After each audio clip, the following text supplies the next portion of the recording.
Los Angeles County, City, One Voice press conference here at the Kenny Hahn Hall of Administration. My name is Anthony Maroney. I am the Fire Chief of the County of Los Angeles Fire Department, and I will provide an Eaton Fire update. The Eaton Fire remains estimated at 14,117 acres with 45% containment. We know that over 7,000 structures are damaged or destroyed, and we have 3,392 firefighting personnel assigned to the incident. 45% of our damage inspections for the Eaton Fire have been completed. Impacted residents may visit recovery.lacounty.gov to view maps showing damage assessments. Please note that these maps are being updated daily. Critical fire weather conditions will continue through this evening. The anticipated 70-mile-an-hour winds have yet to materialize. However, this could change, and we are still at risk. I want to remind and ask our unhoused neighbors to not have cooking or warming fires in wildland brush areas. Any persons experiencing homelessness should seek housing or shelter through the County or City of Los Angeles. Finally, donations. I have heard that there are organizations that are asking for donations for my LA County firefighters. Please be advised that the LA County Fire Department does not yet have a mechanism to accept donations. We have staff working on a process to accept donations over the internet for our LA County Fire Department. I ask that those wanting to donate hold off until we have a process established that will guarantee the funds benefit our personnel. We will release a press briefing when we have that system up and running. And please do not let these despicable scammers take advantage of your generosity. I would now like to introduce Jerry Magana, Deputy Incident Commander, CAL FIRE Incident Management Team 2. Good morning. Jerry Magana, Deputy Incident Commander for the Incident Management Teams on the Palisade and Eaton incidents. In the past 24 hours, there's been little to no fire growth on both incidents. As Chief mentioned, the DINS inspections continue to occur, as well as USAR operations. Crews continue to strengthen the fire perimeter, extinguishing hot spots, utilizing ground resources and resources alike. Both incidents have requested the WIRT and BEAR reports, which are soil severity tests that will be completed by the end of the incident. And we continue to pre-position resources with a current mobilization center in Beaumont, which is in Riverside County, for any new starts that could potentially affect the area. CAL FIRE will continue to support our partners in Unified Command, and we thank you for your patience during this time. For the most current fire information, please go to fire.ca.gov. And next up, I would like to introduce LA City Fire Chief. Good morning, everyone. Kristen Crowley, Los Angeles City Fire Department's Fire Chief. Yesterday, I want to just give everybody a brief update on an additional brush fire that did break out in the Lakeview Terrace area of Los Angeles with structures that were threatened. Firefighters responded and aggressively attacked this fire. I am pleased to report that within approximately 34 minutes, all forward progress was stopped with no damage to any of the structures. I'll now be providing you an update on our Palisades fire. This fire is 23,713 acres with 19% containment, with 5,104 personnel assigned to the incident. Firefighters observed 30 to 40 mile-per-hour winds with low humidity. When you look at the aerial view of the Palisades fire, you may not be able to tell, But however, infrared flights last night indicated there are still numerous hot spots burning within the fire footprint. Very close attention was paid to address any flare-ups swiftly as to prevent any fire spread outside of the perimeter. We understand also, just a message to the community and those that were impacted by these fires, we understand your desire to return to your community. However, significant safety and infrastructure issues remain, including downed power lines, broken gas lines, hazardous materials, and unsafe water. Please know that we are working diligently to address these challenges and ensure your safety and the safety of our first responders. As we enter into the third day of this additional wind event, I urge everyone to stay alert. The combination of low humidity and strong winds has further dried out the brush, increasing the risk of fire. The danger has not yet passed, so please, please prioritize your safety. Thank you. I would now like to introduce our next speaker, Sheriff Luna. Good morning, Robert Luna, Sheriff of Los Angeles County. The Sheriff's Department, LA County Sheriff's Department, continues to have well over 1,000 personnel assigned. Again, many on 12-hour shifts, many without days off. Really want to thank the California Highway Patrol. They've contributed even more officers in the last 24 hours. There are well over 300 officers who are helping on both incidences. The Drug Enforcement Administration has also contributed even more special agents that are assisting us in different incidences. They're close to about 30. We are now close to or well over 900 National Guards, California National Guard, that are assisting us both for the LA County Sheriff's Department, the Los Angeles Police Department, and other law enforcement agencies here in California. Evacuation orders, they've gone down some. We are at 82,400 in our LA County jurisdiction, and warnings are up just a little bit because of the wind event to 90,400. In regards to a curfew, the curfew still is in effect from 6 p.m. To 6 a.m. I just want to make sure everybody understands that the rules haven't changed. If you don't belong there, you don't live there, stay out of there. There's no reason for you to be there, and you will be subject to arrest if you're there with no business. In regards to arrest, we had a few more arrests overnight. The total for LA County Sheriff's jurisdiction is now at 44. That's 36 arrests in the Eaton incident and 8 for the Palisades incident. Eaton total, well, I won't go into detail, but basically we stand at about 14 for burglary within those jurisdictions. Everything else is either curfew, trespassing, individuals that are possessing narcotics and or guns. Last night, I do want to bring it to your attention that in our Palisades incident, we did arrest another individual for impersonating a firefighter. Somebody else who is dressed like a fireman was not a fireman. I got to give a lot of credit to our deputies for being proactive, stopping him, and arresting him. That investigation will continue. Search and rescue operations. Our search and rescue teams have completed approximately 78% of the search area in Altadena. That is an estimate of 5,516 properties. I'm hoping, with luck, maybe by the end of today, maybe tomorrow, that will be done. Yesterday, we started the same operation in the Palisades area. Evacuation zones lifted, Palisades 0. Eaton, we did lift 2. So we're communicating the best we can with our partners and our residents to make sure that they can get back in there.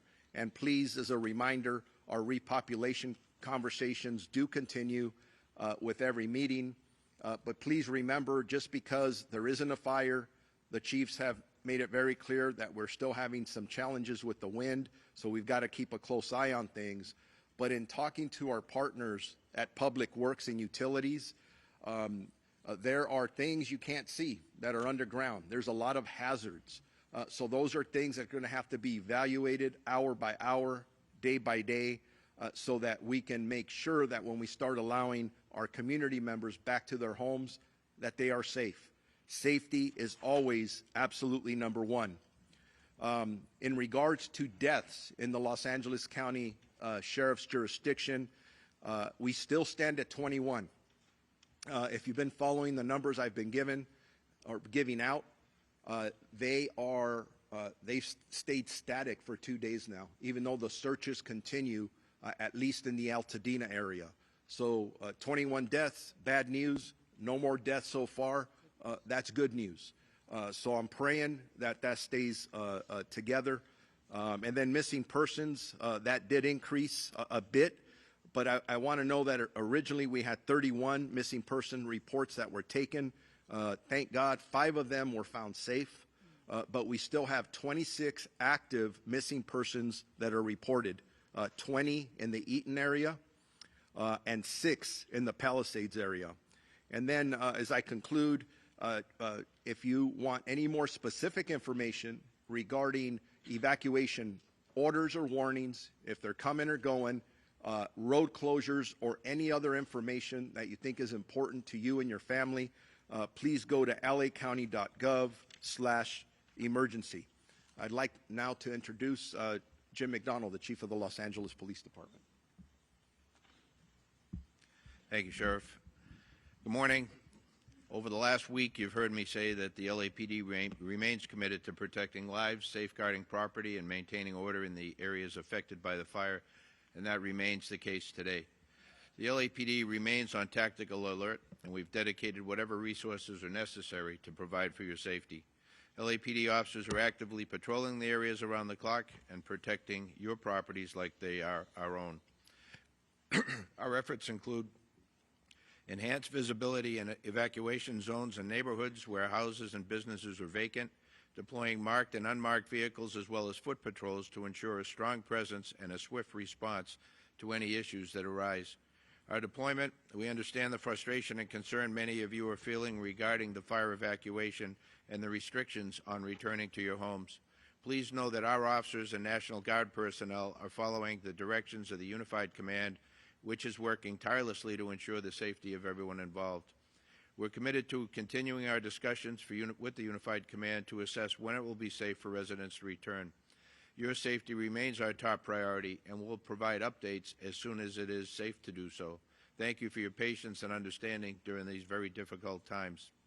For the upcoming 24-hour period, LAPD will continue to deploy roughly 600 officers to the impacted areas with support from LA Airport Police, Port Police, and the National Guard, who have 200 soldiers assigned to the Palisades incident, and we're very grateful for their support.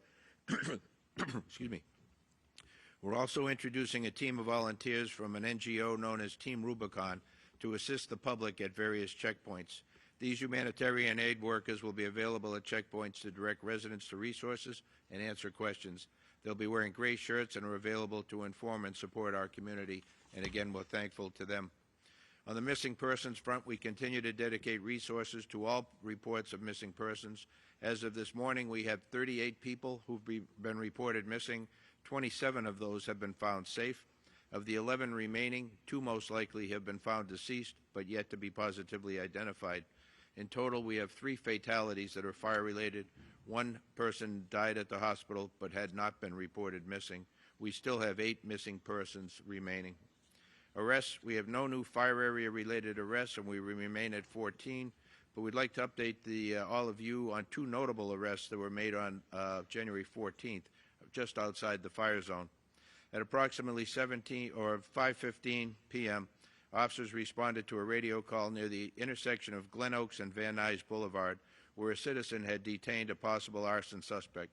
Upon arrival, officers took the suspect into custody, and the citizen had already extinguished a nearby fire in a tree. During the investigation, the suspect admitted to starting the fire because he liked the smell of burning leaves. The suspect was subsequently booked for arson. Later that evening, at about 9:30 in the area of Santa Monica and Vermont, Fire department personnel responded to reports of a suspect setting multiple piles of rubbish and trash on fire. Fire department quickly extinguished the fires and officers took the suspect into custody. Suspect admitted to setting multiple fires that day and stated that she enjoyed causing chaos and destruction. She was also booked for arson. As we continue to manage this historic, catastrophic event, we want to express our gratitude to everyone who has provided tips and remained vigilant in keeping the city safe. Your cooperation is crucial during this time, and you can hear from those two examples I mentioned, there are people out there who this is what they do. If you know of those people, please give us a call before something really bad happens. Excuse me. On the front of pets, we want to update the public on efforts of the city to reunite pet owners with their animals. A new dedicated phone line has been established to specifically assist with inquiries related to pets affected by the fire. If you're looking for your animal in the fire zone affected areas, please call 213-270-8155 for assistance. And in closing, I'm aware that this has now been over a week since many of you have been able to see your homes. I thank you for your patience and continued cooperation. LAPD and our partners here will continue to work alongside each other to make sure our community has the resources we need to recover and ultimately rebuild. Again, thank you. Let me now introduce the Los Angeles District Attorney, Nathan Hochman. Thanks. The work of firefighters, law enforcement has been nothing short of heroic. The over 200,000 people who've had to evacuate, who have cooperated with this, again, it's been incredibly impressive. Yet still there are people out there who have decided that they are going to take advantage of this tragedy, that they're going to exploit this crisis for their own personal benefit. And we have sent this warning, and I'll say it again. The question is not if, but when you will be arrested. You will then be prosecuted, and then you will be punished to the full extent of the law. On Monday, we announced the charging of 10 different individuals, 9 for looting, 1 for arson. Of the 9 individuals, they were involved with both looting in the Palisades fire area as well as the Eaton fire area. They are looking at a minimum, the shortest sentence that anyone charged is looking at is 6 years in prison, 9 years in prison for another individual. We have people who are looking at 22 years in prison and a maximum sentence of life in prison. These are very significant punishments. Justice will be swift. Justice will be significant if you want to take advantage of this tragedy. Following on what Chief McDonald says, we have actually filed charges in 2 additional arson cases. Again, not related to the major fires. There's one that we had charged an individual who set a fire in the City of Industry. He set bushes on fire. He set a pallet on fire. He set the back of a tractor trailer on fire. Those fires were quickly put out. And that individual is looking at 7 years for a maximum prison sentence. Another individual was charged in the city of Irwindale under the I-605 underpass. Again, setting a fire that was quickly put out. That individual is looking at a maximum sentence of 14 years. We have received numerous allegations that we are now following up involving additional looting incidents and price gouging. The price gouging is particularly despicable because these are people who are basically looking at this situation and saying, how can I make the most amount of money from people who are desperately seeking housing, supplies, they're seeking services because they've lost everything. They've lost their houses. And I will tell you that with respect to this price gouging, we have seen people increase their prices for rooms that they are renting, for houses that they are leasing, 100, 200, 300%. Here's my warning. If you're one of these people who have engaged in price gouging, not only do you need to stop it immediately, I would strongly recommend that you go back and fix it. Go back and refund the amount that you have overcharged people.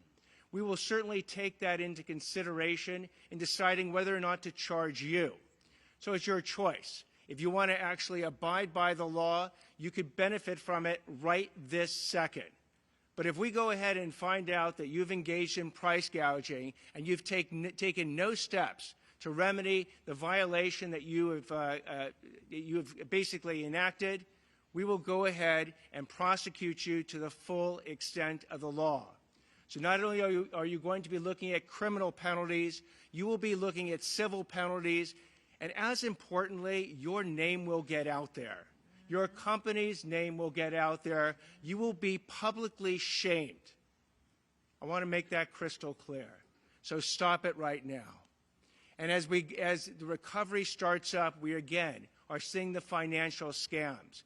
Over and over, we are seeing scams involving charities, where people who want to donate either money or services to the recovery effort are being targeted by these scammers. My strong message to you is if this happens, please check the organization that you are donating your money to beforehand. Do not donate cash. Do not even donate Bitcoin because it's very hard to track.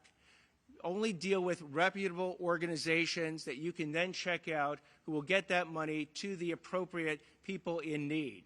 Same thing when it comes to insurance. Be very careful. There are scammers out there who are going to try and make you promises that they can give you certain benefits from insurance that are completely false. Make sure you check out any insurance claims.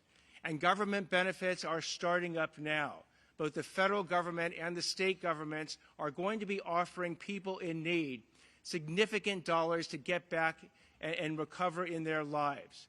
However, these will be ripped off. I will guarantee you there are people who are looking at this to rip them off. Here again is your warning, because I don't want any discussion later on that there is some confusion of what the consequences are.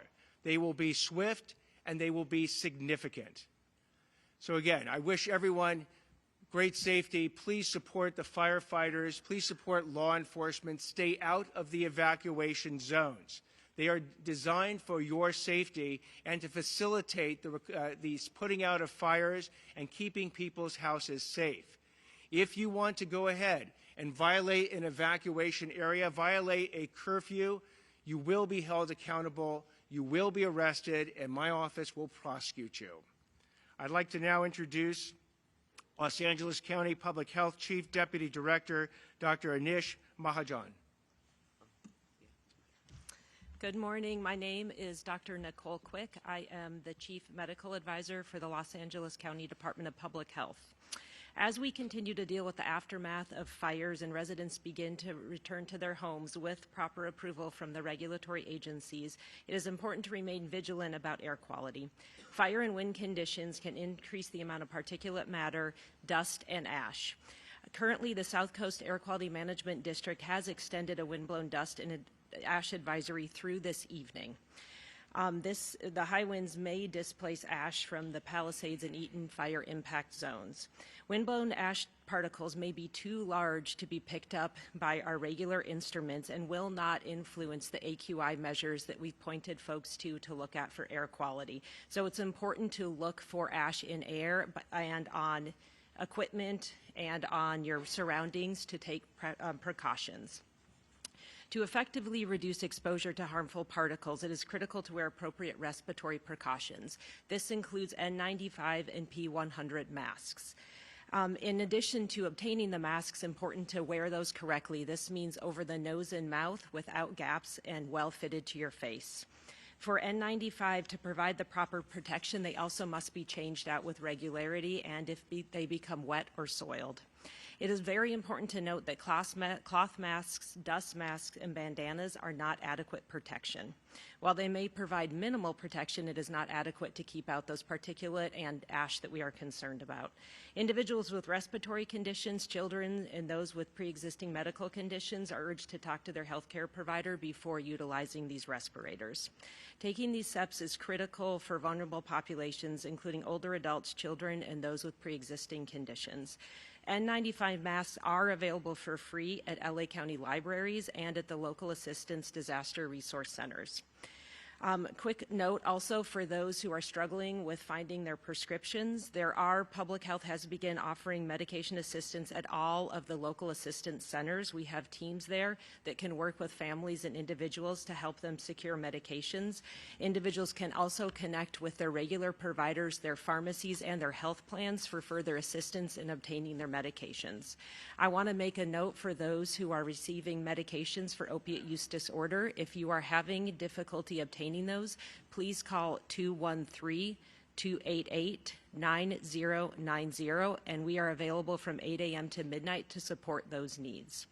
In addition to these efforts, there are other resources available to help in your obtaining prescriptions. Want to make one additional note that we do have environmental health inspectors at the local assistance centers that can address concerns related to fire damage and safety. We can assist family in identifying health hazards, provide education, and answer questions about maintaining a healthy environment. I will now hand this over to Supervisor Barger. Thank you. Thank you, Doctor.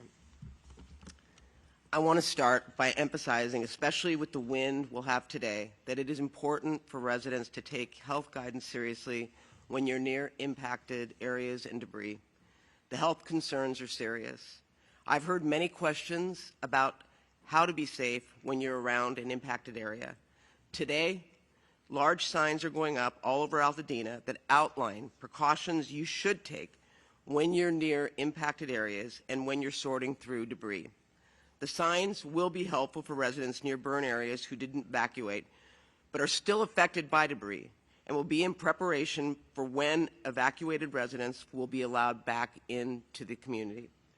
The information is broken up into 3 categories: what to wear, what to do inside, and what to do outside.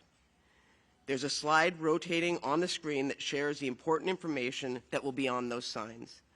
As we recover, it is crucial that our residents have the information they need right here in our community.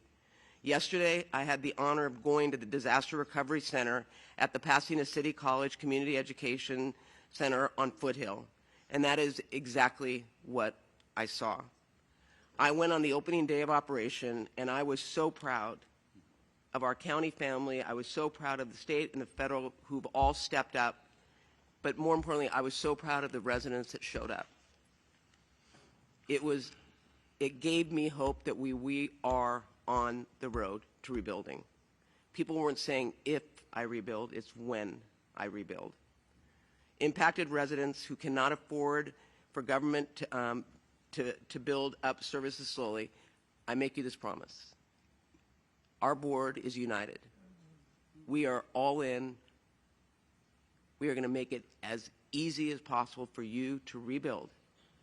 And that includes permitting, that includes approval, that includes working with all levels of government to secure low-interest loans. It is an all-hands-on deck. At the center, we also have county departments and federal, state, and local partners in place, as you heard. So if you lost any of your vital records, or you need replacement of your license, they are there to help you and make it as easy as possible. Together, we're bringing every resource to our neighbors in need. Residents can access countless services, including FEMA financial service, which may include money for basic home repairs, personal property losses, and other uninsured disaster-related needs, such as child care, transportation, or medical need. As county services ranging from the assessor's office to public works to the economic opportunity for employment assistance to the registrar recorder, our county stands ready to serve you. It was heartening to see that so many impacted residents still have hope and actually light throughout this darkness. I'd like to give a special thanks to the countless volunteers who are sacrificing their time and resources to make this happen. Overall, I received such positive feedback from the residents who were there receiving services. And you know who you are. You came up to me and talked to me about how fearful you are about what the future has in store. And I made you this promise, and I will honor this promise. You have a future in Altadena, and we are going to come back stronger than ever. Our centers are open every day from 9 a.m. to 8 p.m., and we are going to get through this together. With that, I would like to introduce LA City Mayor Karen Bass. Good morning, everyone. As we know, we are still not quite out of the woods. And so I would just encourage and implore upon all Angelenos, please take the warning seriously and the evacuation notices seriously. And frankly, if you are in an area where there is a warning, get prepared now, get packed, take everything you need with you, your medications and your pets, if that is possible. If you are looking for a pet, you can call a new number that was mentioned by Chief McDonald, 213-270-8155, 213-270-8155. We've received many inquiries from individuals who are concerned about where their pets are, so please take advantage of that telephone number. We know the winds were lower than expected yesterday, but we also know from the National Weather Service that we are still facing dangerous conditions. I want to thank Governor Newsom on his work yesterday on price gouging and scams. We're taking this seriously and have made it so Los Angeles residents can report price gouging by calling a number with the city, 311. Scams are also spreading, which is why it is so important to use trusted sources for assistance. On the positive side, the Disaster Recovery Center in West LA did a soft opening yesterday. It was open just for about 4 hours, and in those 4 hours, over 100 households came. It was encouraging to see the number of people who were there, many of whom travel from disaster to disaster. I met individuals from the SBA who had been in Hawaii. I met other individuals that had been in hurricanes in the South. Department of Motor Vehicles, FEMA, the Employment Development Department. There are a variety of resources there that people could take advantage of. But I do have to tell you, what was the most touching experience was to meet a woman from Pacific Palisades who had lived in Palisades for over 40 years, and she lost her home. She told me that she was staying with her daughter, and I asked her what kind of services she was looking for there. And she said she wasn't looking for services. She was there to volunteer. Having lost her house, she was there to volunteer. To me, this is an example of the spirit of Los Angeles, selfless and resolute, that we will make it through these fires and we will rebuild.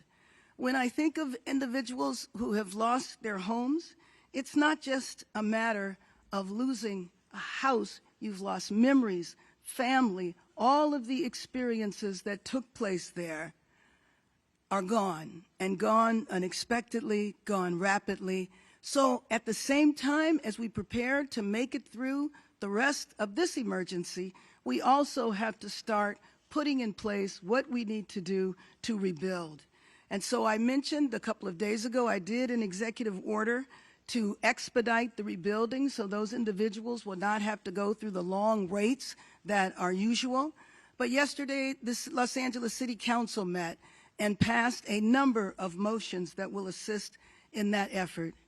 As Supervisor Barger said, we are one city, we stand together. The city and the county will do everything we can to expedite the rebuilding. If you need any resources, you can go to lacity.gov. I also want to thank the generosity of legitimate philanthropy, because there is legitimate philanthropy out there, and I hope people give generously. The California Community Foundations Fund that now has over 20,000 donations, over $18 million, received a significant contribution last evening from Mayor Rex Richardson from Long Beach, and the people of Long Beach contributed $500,000. This is how we will rebuild our city. We will rebuild our city stronger. Thank you. And let me now introduce Supervisor Lindsay Horvath. I want to reiterate the particularly dangerous situation today. Get ready now and be prepared to leave.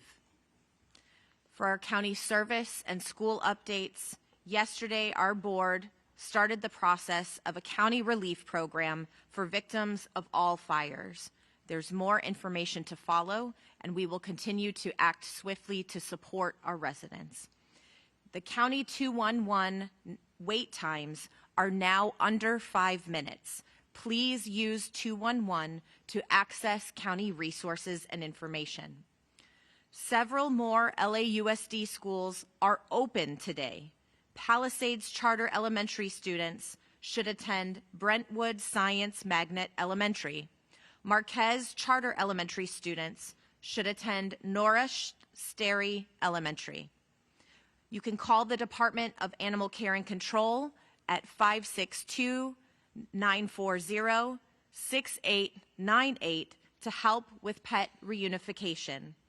LA County Parks are hosting care camps for young people impacted by the fires. You can register at parks.lacounty.gov/care camps. And there's more information on all recovery efforts throughout the county at recovery.lacounty.gov.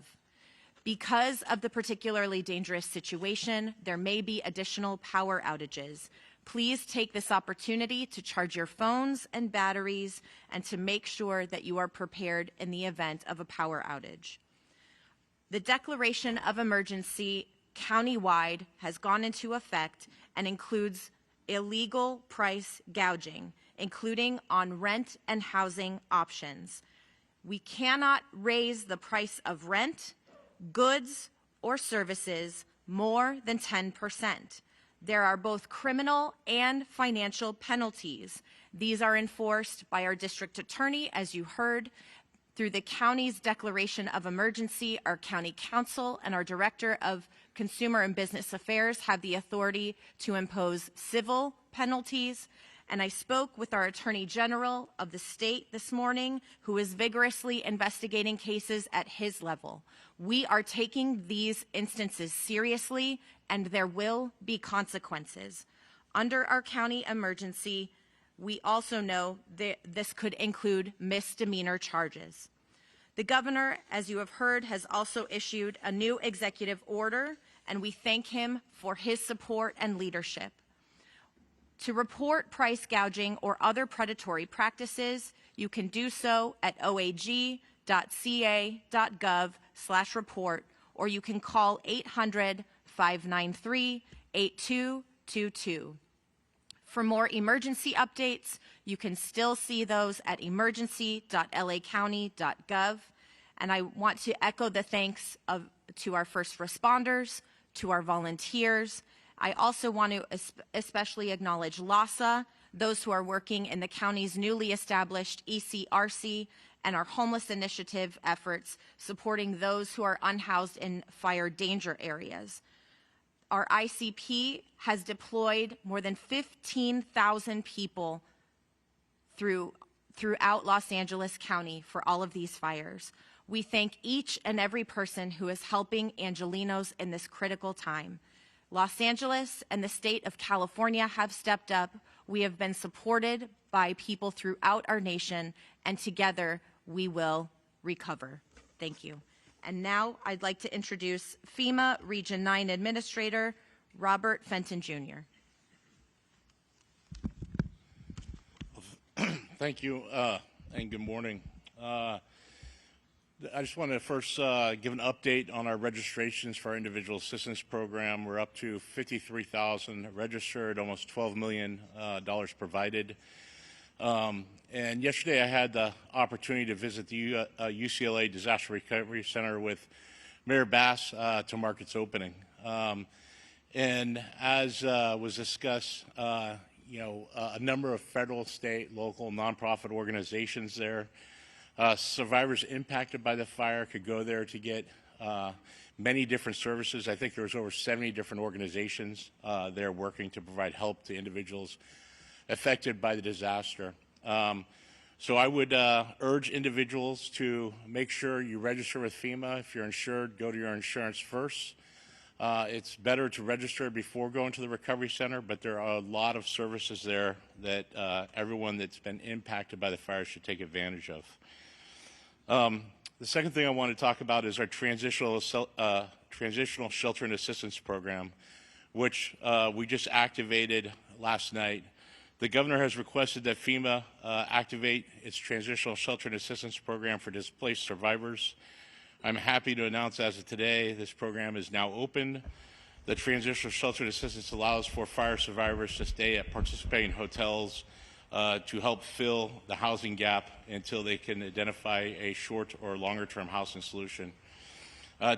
TSA may also be available for those that have insurance, so it will help if you're in the process of still trying to understand what your insurance covers, or if you have alternate living expense for that. It will be for a limited time, but it will help during that time period in order to make those decisions. FEMA is reaching out to fire survivors that have registered with us that would be eligible for this program. So you don't need to request this type of assistance. If you're eligible, FEMA will notify you via phone, text, or email. Underneath this program, FEMA pays for the cost of the room, taxes, and non-refundable pet fees directly to participating hotels. Survivors are responsible for other ancillary costs like laundry or restaurants, parking, telephone service, etc. TSA is a temporary sheltering program. FEMA will continue to communicate with those in our program every 14 days to determine the need for longer-term sheltering and what other resources are available to you. Lastly, I want to talk about the next steps we're taking to start the process toward recovery and rebuilding. The governor has requested that the federal government remove all household hazardous waste from properties impacted by the fires. We had a meeting yesterday with the county, the city of LA, and all the other impacted communities, public works directors, and we have directed the Environmental Protection Agency to do this, and I've allocated $100 million to go ahead and get this started. EPA's mission will be to reduce the immediate threat of hazards. They do this by removing everyday products like paints, cleaners, solvents, oils, batteries, pesticides, larger asbestos debris, and also pressurized fuel cylinders, lithium-ion batteries. EPA will stand up 40 teams over the next couple of days, which equates to approximately 500 personnel. EPA will work in close coordination with the state, county, city, and local communities across the fire areas, including the incident commands of Palisades and Eaton, to remove household hazardous waste. This will be the first step in getting survivors back to their homes and communities by removing those hazards from that area, so that then we can get into greater debris clearing and ultimately rebuilding. Thank you.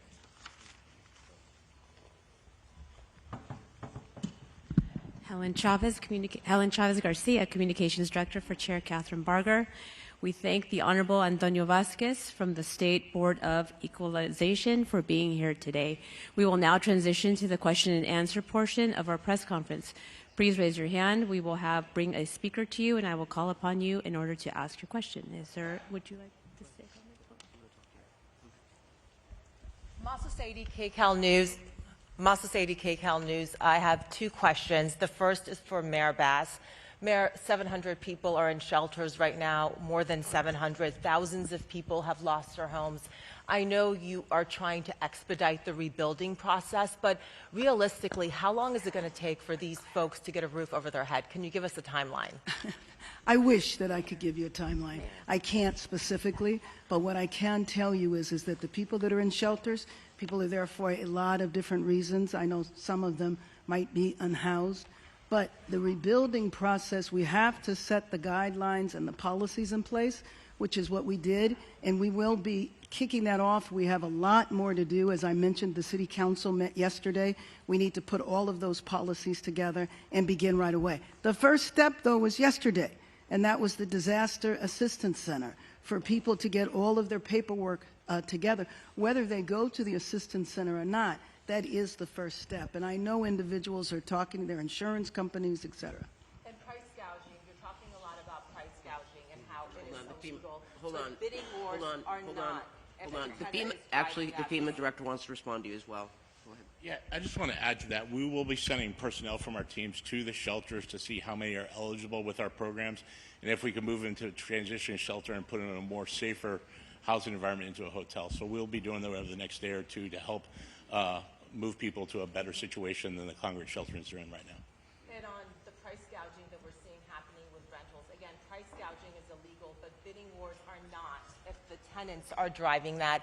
We're seeing more and more evidence of these bidding wars. Should people here in Los Angeles be bracing for rents to dramatically increase, or is there anything you can do to try to stabilize the market? So here's how bidding wars work. If a landlord or someone who's renting out a particular house or room had an original price before the wildfires and the state of declaration occurred, and keeps that original price, but others give him or her additional money to rent, and they take absolutely no action whatsoever to in any way increase that price, then it falls in a gray area. I don't want to say it is 100% legal, but it is a gray area. But if the landlord or the renter or the person renting goes ahead and engages in a discussion amongst different people as to which price they're going to take that is more than 10% ahead, they're engaging in price gouging. So again, what I would strongly, strongly urge anybody who's renting or selling or providing a service is that if you receive more than 10% of the amount that you would have received before these wildfires, you are now entering into the world of price gouging. Your case will get looked at, and if you are found guilty of it, you will be prosecuted. Thank you. We're going to go right over here. Hi, this is Kate Cagle with Spectrum News 1. I have a question for Mayor Bass. What was your involvement in emergency preparation in the decision not to deploy up to 1,000 available firefighters last week, given that the National Weather Service was warning about this life-threatening and destructive windstorm? This is in regarding to the reporting in the Los Angeles Times. I will let Chief Crowley answer that.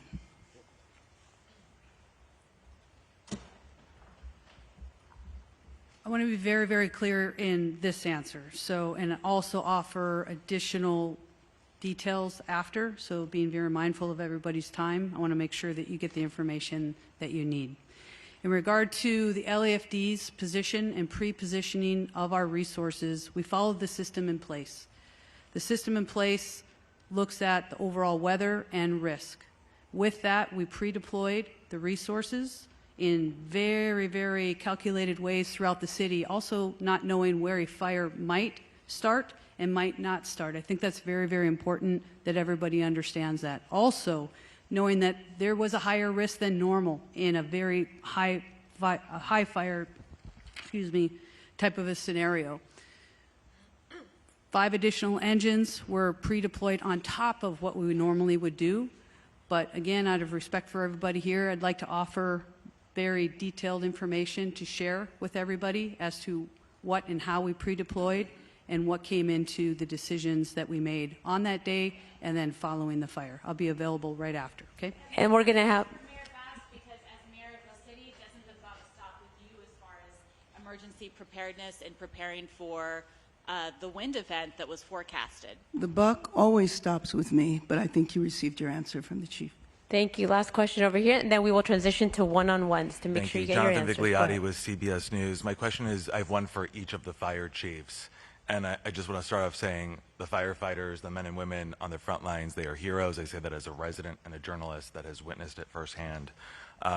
Chief Crowley, with that said, and forgive me, I'm going to be looking down because there's a little bit of a timeline I want to establish. Because just after 6 p.m. last Tuesday night, as winds were reaching their strongest, many neighborhoods, as you know, were already on fire. This all-hands-on-deck alert to off-duty firefighters was issued. Right. You even reached out to local news to ask for help in assisting putting out that call. We did as well. The LA Times, as it's been mentioned, now saying that 1,000 firefighters were on standby. That would have effectively doubled the response. This speaks to chaos and poor planning. You mentioned saying something off camera, but now that you do have this live feed going, you're a straight shooter. Yeah. Can you please tell me directly why the delay to activate when for many hours, neighborhood after neighborhood was on fire, and your firefighters, these heroes, were telling me they felt like they were in the minor leagues? So I want to echo your sentiments first and foremost with our firefighters and first responders that were dispatched and responded to that incident. Heroic efforts. And I can tell you, I'm sorry? Were they let down by your leadership? I will tell you that we followed a system in place, and I will explain my position on this. When it comes to the totality and the risk that can occur in the city of Los Angeles, we do have a system in place. We're very system and process oriented for the right reasons. We follow a system. We did that. We pre-deployed the necessary resources knowing that, or not knowing, I should be very specific, in where a fire might break out in the city.